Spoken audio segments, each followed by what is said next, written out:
ஒரு கடற்கரை ஓரத்தை கற்பனை செய்து பாருங்கள். அங்கே 5000 ஆண்கள் மற்றும் ஆயிரக்கணக்கான பெண்கள், குழந்தைகள் என ஒரு பெரிய கூட்டமே கூடியிருக்கிறது. இயேசு சொல்லும் கதைகளையும் போதனைகளையும் கேட்க அவர்கள் நாள் முழுவதும் அங்கே தங்கியிருந்தார்கள். அவர் பேசிய விதம் அவ்வளவு ஈர்ப்பாக இருந்ததால் யாருக்குமே அங்கிருந்து போக மனமில்லை. ஆனால் சூரியன் மறையத் தொடங்கியது. அப்போது ஒரு பெரிய பிரச்சனை வந்தது. அங்கிருந்த அத்தனை பேருக்கும் பயங்கர பசி. ஆனால் சுற்றுவட்டாரத்தில் ஒரு கடையும் இல்லை.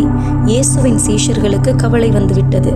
அவர்கள் இயேசுவிடம் போய், நேரமாகிவிட்டது, இவர்களை பக்கத்து கிராமங்களுக்கு அனுப்புங்கள், அவர்கள் அங்கேயாவது ஏதாவது வாங்கி சாப்பிடட்டும் என்று சொன்னார்கள். ஆனால் இயேசு சொன்னார், நீங்களே அவர்களுக்கு சாப்பிட ஏதாவது கொடுங்கள் என்று. சீஷர்களுக்கு ஒரே குழப்பம். இவ்வளவு பெரிய கூட்டத்திற்கு சாப்பாடு வாங்க எங்களிடம் பணமே இல்லையே என்று திகைத்தார்கள். அப்போது அந்திரேயா என்ற சீஷன் ஒரு சிறுவனை இயேசுவிடம் கூட்டி வந்தார். அந்த சிறுவனிடம் பெரியதாக ஒன்றுமில்லை. அவனிடம் இருந்தது வெறும் 5 அப்பங்களும் 2 மீன்களும் மட்டும்தான்.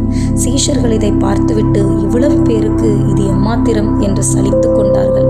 ஆனால் இயேசு அதை வெறும் 5 அப்பங்களாக பார்க்கவில்லை.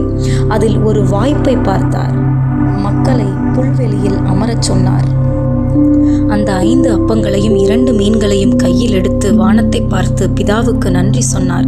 அங்கே ஒரு அற்புதம் நடந்தது. இயேசு அந்த அப்பங்களையும் மீன்களையும் பிட்டு தன் நண்பர்களிடம் கொடுக்க அவை பெருகிக் கொண்டே இருந்தன.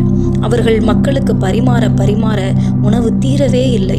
அங்கிருந்த ஒவ்வொருவரும் வயிறு நிறைய சாப்பிட்டார்கள். போதும் என்று சொல்லும் அளவுக்கு சாப்பிட்டார்கள். சாப்பாடு மிச்சம் கூட ஆனது. சாப்பிட்டு முடித்த பிறகு மீதமிருந்த துண்டுகளை சீஷர்கள் சேகரித்தார்கள். அந்த 5 அப்பங்களில் இருந்து மட்டும் 12 கூடைகள் நிறைய மிச்சம் இருந்தது. இந்த சம்பவம் இப்போ நமக்கு என்ன சொல்லுது அப்படின்னா, நம்மிடம் இருப்பது மிக சிறிய விஷயமாக இருக்கலாம். அது நம்முடைய நேரமாகவோ திறமையாகவோ அல்லது ஒருவேளை உணவாகவோ இருக்கலாம். ஆனால் அதை சரியான நோக்கத்தில் கொடுக்கும்போது அது உலகையே மாற்றும் அளவுக்கு பெரியதாக மாறும் என்பதை இந்த சம்பவம் நமக்கு சொல்கிறது.